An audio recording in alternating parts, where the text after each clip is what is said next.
الحمدللہ رب العالمین والصلاة والسلام علی رسولہ الکریم اما بعد قال رسول اللہ صلی اللہ علیہ وسلم ان الشمس والقمر لا ينكسفان لموت احد ولا لحیاته ولكنهما آیاتان من آیات اللہ فإذا رأیتموہما فصلوا صدق رسولہ النبی الکریم۔ عزیزان محترم، 26 دسمبر بروز جمعرات کو صبح 7:30 بجے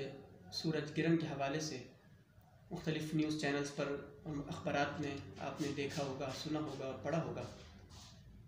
صبح 7:30 بجے اس کا آغاز ہوگا سورج گرہن کا، اور 8:37 پر مکمل طور پر سورج کو گرہن لگ جائے گا۔ آج کی گفتگو میں اس حوالے سے قرآن کریم کی روشنی میں، نبی کریم صلی اللہ علیہ وسلم کی احادیث کی روشنی میں، یعنی شرعی حوالے سے اس کا کیا نقطہ نظر ہے کہ سورج گرہن کیوں ہوتا ہے اور اس کی کیا حقیقت ہے، سائنٹیفک طریقے سے بھی آج کی گفتگو میں اس حوالے سے کچھ باتیں کی جائیں گی۔ سورج گرہن اور چاند گرہن، عربی زبان میں انہیں کسوف اور خسوف کہتے ہیں۔ سورج گرہن کو خسوف اور سورج گرہن کو کسوف اور چاند گرہن کو خسوف کہتے ہیں۔ نبی کریم صلی اللہ علیہ وسلم کے دور میں بھی سورج گرہن ہوا ہے،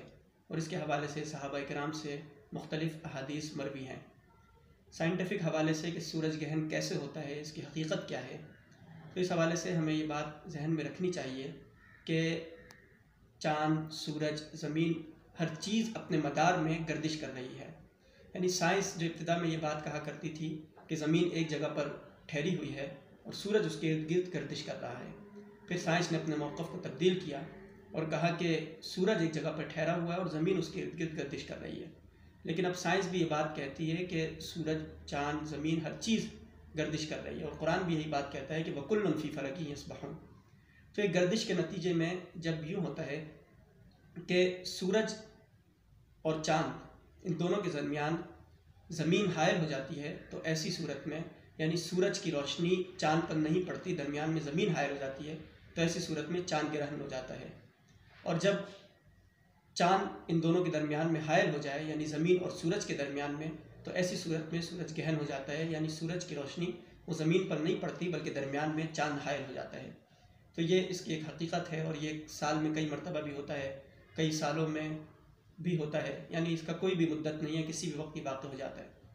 اس کے حوالے سے مختلف عقائد ہمارے درمیان پائے جاتے ہیں۔ کچھ لوگوں کا کہنا یہ ہوتا ہے کہ جب سورج کو گرہن لگ جاتا ہے تو ایسی صورت میں خرابیاں پھیلتی ہیں۔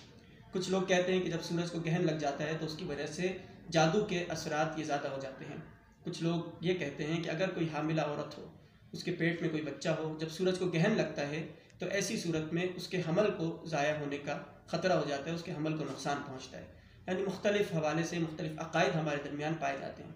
لیکن نبی کریم صلی اللہ علیہ وسلم کی احادیث کی روشنی میں جو بات ہمارے سامنے آتی ہے وہ یہ کہ حضرت ابو بردہ رضی اللہ تعالیٰ عنہ سے روایت ہے، بخاری شریف کی روایت ہے کہ نبی کریم صلی اللہ علیہ وسلم وہ ہماری مجلس میں بیٹھے ہوئے تھے کہ اچانک سورج کو گرہن لگا۔ آپ صلی اللہ علیہ وسلم ہماری مجلس سے اٹھے اور خوف کے عالم میں اٹھے، اور اٹھنے کے بعد نبی کریم صلی اللہ علیہ وسلم نے مسجد کی طرف تیزی سے چلنا شروع کیا، اور آپ کی چادر وہ زمین کی طرف گھسٹتی چلی جا رہی تھی، زمین کے اوپر گھسٹتی چلی جا رہی تھی، اور نبی کریم صلی اللہ علیہ وسلم تیزی سے مسجد کی طرف جا رہے تھے۔ نبی کریم صلی اللہ علیہ وسلم نے 2 رکعت نماز ادا کی، اور نماز ادا کر جب فارغ ہوئے تو صحابی یہ بات کہتے ہیں کہ وہ دن تھا کہ جس دن نبی کریم صلی اللہ علیہ وسلم کے بیٹے حضرت ابراہیم رضی اللہ تعالیٰ عنہ کا انتقال ہوا۔ تو لوگ یہ بات کہہ رہے تھے کہ چونکہ حضرت ابراہیم کا انتقال ہوا ہے، اسی وجہ سے سورج کو آج گرہن لگ گیا۔ تو نبی کریم صلی اللہ علیہ وسلم نے نماز سے فارغ ہو کر لوگوں کو خطبہ دیا، ان کو اکٹھا کیا اور کہا کہ ان الشمس والقمر لا ينكسفان لموت احد ولا لحیاته، کہ بے شک یہ چاند اور یہ سورج یہ کسی کی زندگی کی وجہ سے، کسی کی موت کی وجہ سے ان کو گرہن نہیں لگتا ہے، بلکہ وَلَكِنَّهُمَا آیَتَانِ مِنْ آیَاتِ اللَّهِ، بلکہ یہ دونوں تو اللہ کی نشانیوں میں سے 2 نشانیاں ہیں، لہذا جب بھی تم ان کو دیکھو تو نماز کا اہتمام کیا کرو۔ یعنی نبی کریم صلی اللہ علیہ وسلم کی سورج گرہن کے حوالے سے آپ جتنی بھی روایات کو جمع کریں، ایک روایت میں حضرت ابو موسیٰ اشعری رضی اللہ تعالیٰ عنہ کہتے ہیں کہ نبی کریم صلی اللہ علیہ وسلم ایسے خوف کے عالم میں اٹھے اور تیزی سے مسجد کی طرف چل پڑے کہ ہمیں یوں محسوس ہوا کہ بس قیامت آنے والی ہے۔ یعنی اس طرح کی روایات نبی کریم صلی اللہ علیہ وسلم سے ثابت ہیں، اور ہر روایت کے بعد، ہر نماز سے جب فارغ ہونے کے بعد نبی کریم صلی اللہ علیہ وسلم نے صحابہ کرام کو اکٹھا کیا اور خطبہ دیا۔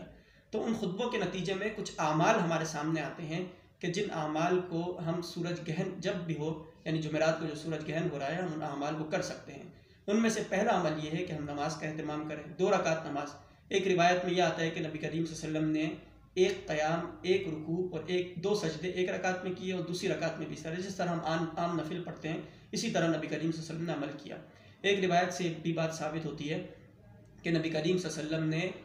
پہلے طویل قیام کیا، اس قدر طویل قیام کہ سورہ بقرہ جتنا طویل قیام کیا، اس کے بعد طویل رکوع کیا، اس کے بعد پھر نبی کریم صلی اللہ علیہ وسلم کھڑے ہو گئے اور طویل قیام کیا، پھر نبی کریم صلی اللہ علیہ وسلم رکوع میں چلے گئے، پھر آپ نے 2 سجدے فرمائے، یعنی پہلی رکعت میں 2 قیام، 2 رکوع، 2 سجدے نبی کریم صلی اللہ علیہ وسلم نے کیے، اور دوسری رکعت میں بھی 2 قیام، 2 رکوع اور 2 سجدے کیے، گویا کہ 2 رکعت نماز ادا کی، اور 4 قیام، 4 رکوع اور 4 سجود کے ساتھ، اور اس سے بھی فارغ ہو کر نبی کریم صلی اللہ علیہ وسلم نے لوگوں کو خطاب فرمایا۔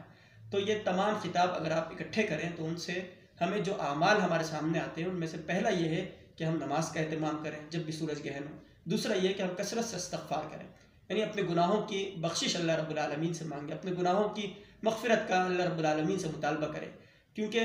روز قیامت کیا ہوگا؟ یہ ہوگا کہ اللہ رب العالمین سورج کو اور چاند کو بے نور کر دیں گے، ان کی روشنی چھین لیں گے، ان کی روشنی ختم ہو جائے گی۔ تو گویا کہ اللہ رب العالمین نشانی دکھا رہا ہے سورج گہن اور چاند گہن کے ذریعے کہ جو اللہ وقتی طور پر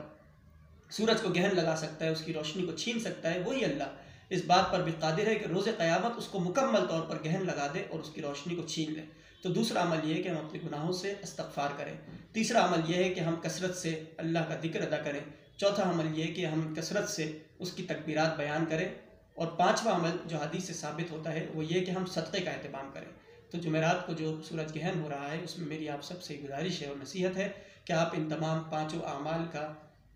جو بھی ہے اس کو کریں، اور بہتر طریقہ یہ ہے کہ جب آپ نماز سے فارغ ہو جائیں تو جس جگہ پر نماز پڑھیں اسی جگہ پر آپ بیٹھے رہیں، مسجد میں ہیں تو مسجد میں بیٹھ کر دعاؤں کا اہتمام کریں، استغفار کرتے رہیں اور ذکر و اذکار کرتے رہیں، اللہ کی تکبیرات اور کبریائی کا اعلان کرتے رہیں۔ اللہ رب العالمین سے دعا ہے کہ وہ ہمیں ان باتوں پر عمل کرنے کی توفیق عطا فرمائے۔ اقول قولی ھذا استغفر اللہ لی ولکم ولسائر